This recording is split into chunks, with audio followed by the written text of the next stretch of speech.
본 말씀은 이사야서의 결론입니다. 궁극적으로 하나님의 심판과 또 하나님의 창조의 완성이 이루어질 것을 말씀하고 있습니다. 하나님께서 창조를 다 끝낸 게 아니죠. 오늘 보는 말씀 보니까 새하늘과 새 땅을 내가 짓는다. 내가 창조할 새하늘과 새 땅. 그러니까 지금도 하나님께서는 창조를 완성시켜 가시는 그런 가운데 있고 우리를 그 창조 완성의 일꾼으로 부르셨음을 말씀하고 있습니다. 이사야는 여호와께서 불로 옹휘를 받고 강림하신다. 그 수레들은 회오리 바람 같을 것이다. 그렇게 예언을 합니다. 불로 또 회오리 바람 같은 수레를 타고 강림하신다. 그래서 예수님의 재림을 의미하는 것으로 볼 수도 있고 특히 불로라고 하는 말은 뭡니까? 심판주로 오신다. 그런 말로도 이해가 됩니다.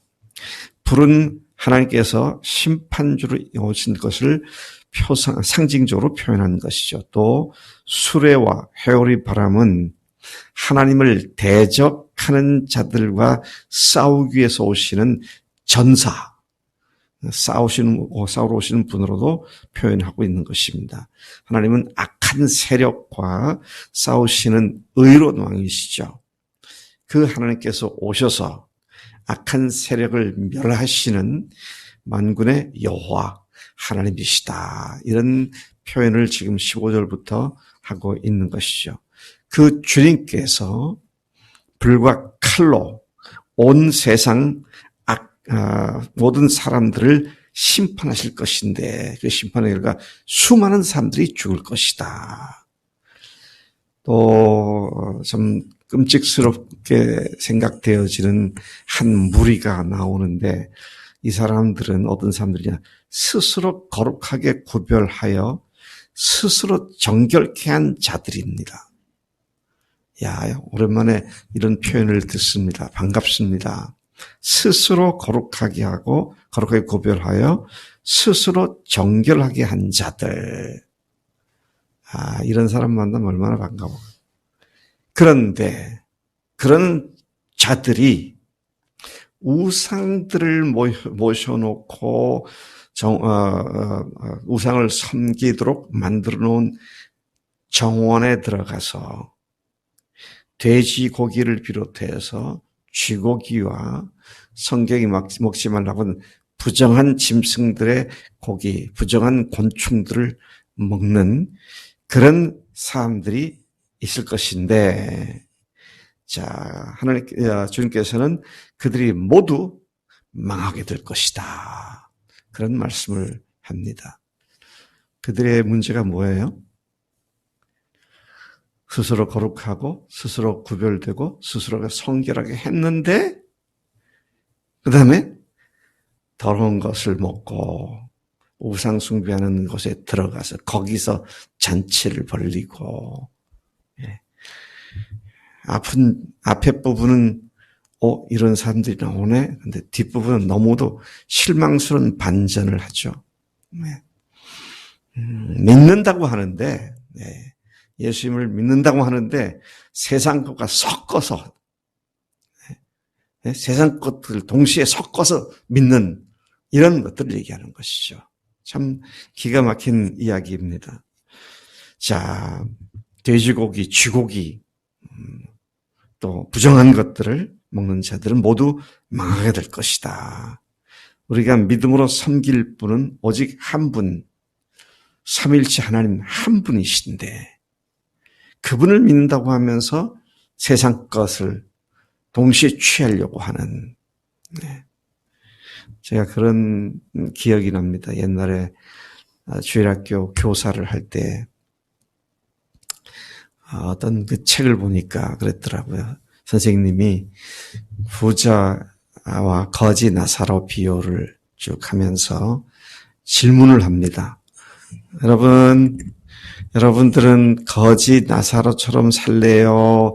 부자처럼 살래요? 어떤 애가 손을 반짝 들더니 선생님, 저는 세상에서는 부자처럼 살고요.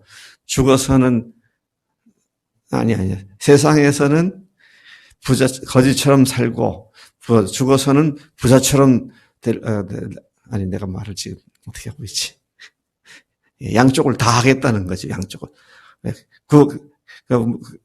예수 믿어서 구원도 받고 그다음에 또 부자가 세상도 누리고 그러겠다는 얘기죠. 그래서 그걸 보면서 야 이게 참 우리들의 모습이구나. 네. 주님과 함께 이미 우리는 세상과 구별된 사람들이고 성별된 사람들인데 이 세상에서 무슨 그런 낙이 있다고 그냥 세상 것을 취하지 못해가지고 안달안달하면서 그렇게 하는 사람들을 하나님께서는 벌하신다. 그렇게 말씀을 하십니다. 18, 19절에 보면 열방에 선포될 하나님의 영광을 말씀하고 있습니다. 하나님께서는 때가 되면 열방과 민족들을 모으겠다고 말씀하십니다. 이는 이방인에게 복음이 전파되어 세계 만민이 구원의 은혜에 동참하게 될 것을 의미하는 예언의 말씀이죠. 하나님께서는 악인들을 심판하심과 동시에 택한 자들을 열방에서 불러 모아 구원의 은혜를 베푸시는 구원 계획을 세우신 것이죠. 그러니까 이게 동전의 양면입니다. 주님의 오심은 멸망받는 자들에게는 심판해 주러 오시고요. 택하심을 받고 구원받을 자에게는 영광스러운 주님으로 오시게 되고 이것이 양면의 칼과 같이 주님의 존재가 그렇다는 것입니다. 예수 그리스도의 십자가와 부활 사역을 통하여 열방에게 하나님의 복음의 영광이 밝히 드러나게 되고 그 복음은 땅끝까지 전파될 것을 예언하시는 것입니다. 여러분, 이스라엘로부터 땅끝이 어디예요? 지도를 펴놓으면 우리나라 아닙니까? 극동이잖아요. Far East, 극동이잖아요. 근데 오늘 우리가 예수님을 주님으로 믿고 이렇게 주님을 찬양하고 예배하는 그런 자리에 들어와 있는 것을 봅니다. 그리스도의 십자가와의 고난과 또 그분의 영광스러운 부활은 하나님의 영광을 구체적으로 계시하신 사건이었습니다. 십자가에서 단번에 모든 죄를 완전히 영원히 사해 주셨고 부활을 통해 그분이 하나님으로서 그렇게 하셨음을 증명해 주셨습니다. 그리고 이 예언은 예수께서 승천하신 직후부터 사도들을 통하여 복음이 땅끝까지 전파됨으로써 문자 그대로 성취되었음을 우리는 너무 잘 알고 있습니다. 이제는 이방인들이 하나님께 나와 예배할 것이라고 예고하신 것이죠. 그래서 이 말씀이 기록될 때가 지금부터 2700년 전 아닙니까? 그때 이스라엘 사람들이 이방인들이 자기들과 똑같이 하나님께 예배 드린다 그런 날이 올 거다라는 건 상상도 하지 못했던 거죠.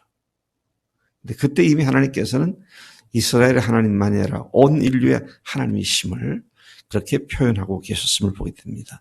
20절부터 24절까지 새하늘과 새 땅에 남을 이름들, 영원히 남게 될 이름들에 대한 말씀이 나오죠. 여러분, 우리가 65장 17절, 18절에서도 새하늘과 새 땅에 관한 언급을 우리에게 보았습니다. 자, 65장 17, 18절을 다시 제가 읽어봅니다. 보라, 내가 새하늘과 새 땅을 창조하나니 I will create. 내가 창조할 거다. 뭘? 새하늘과 새 땅입니다. 새하늘과 새 땅은 언제 창조하십니까? 세상 끝에 오죠. 물론 이것은 예수님으로 말미암는 새로운 믿음의 세계를 말하는 것이다 라고도 볼 수 있습니다만은 주님께서 분명히 말씀하십니다. 내가 창조할 새하늘과 새 땅이다. 그렇게 말씀을 하시죠. 거기에는 이전 것은 기억되거나 마음에 생각나지 아니할 것이다. 또 너희는 내가 창조하는 것으로 말미암아 영원히 기뻐하며 즐거워할지니라. 보라, 내가 예루살렘을 즐거운 성으로 창조하며 그 백성을 기쁨으로 삼고. 아하, 새하늘과 새 땅이 하나님께서 창조하실 새 예루살렘이구나. 새 예루살렘이 뭡니까? 민환이, 새 예루살렘이 뭐야? 교회죠. 새하늘과 새 땅이 교회죠. 새하늘과 새 땅에 새 예루살렘이 임하게 된다.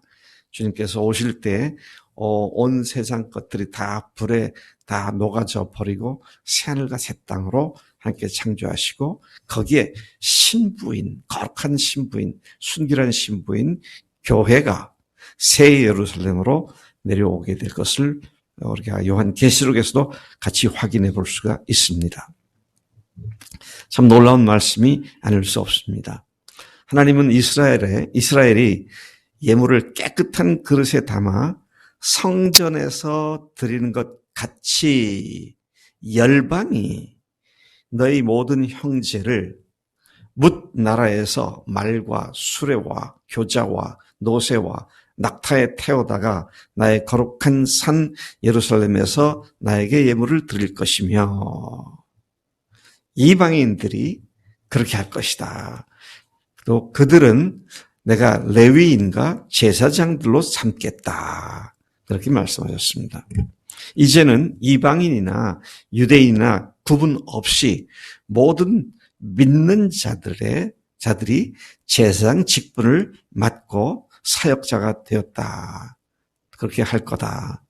그래서 그들이 자기 전 존재를 산제사로 드리는 영적 예배의 삶을 살게 될 것을 뜻하는 말씀이시죠.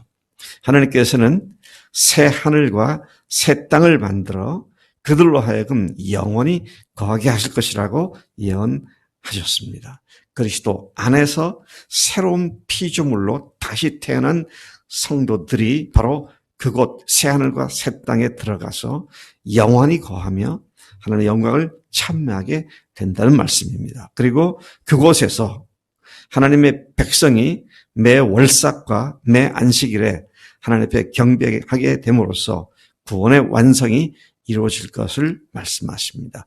교회의 완성, 하나님의 창조의 완성이 이루어질 것을 말씀하시죠. 여러분, 언젠가 주님께서 시작하신 교회를 세우시는 일이 기필코 완성될 줄로 믿습니다. 그리고 우리가 그 하나님의 창조 작업에 완성시키는 창조 작업에 하나님의 일꾼으로 부름받아서 지금 그 일을 향해서 달려가고 있다는 것이죠. 하나님의 나라를 상징하는 하나님께서 세우신 절기는 하나님께 모든 존재들이 온전히 그분의 통치에 순종하게 됨을 의미합니다. 매 월삭, 매 안식일, 그것은 뭡니까? 하나님의 통치에 온전히 굴복하게 될 것을 의미하는 것이죠. 우리가 지금 드리는 예배는 그 새하늘과 새 땅에서 온전한 의미를 품은 예배 실체가 바로 그곳에서 온전하게 드러나게 될 것이다. 새하늘과 새 땅은 영과 진정으로 예배하는 교회를 의미하기도 합니다. 여기 말씀에 보면 그런 말씀이 나오죠. 그런 말씀이 나온 게 아니라 그들이 예배하게 될 거다. 그렇게 말씀을 하고 있는데 우리는 참된 예배는 신령과 진정으로 예배한다. 예수님께서 그렇게 말씀하셨죠. 신령, 영, 성령이죠.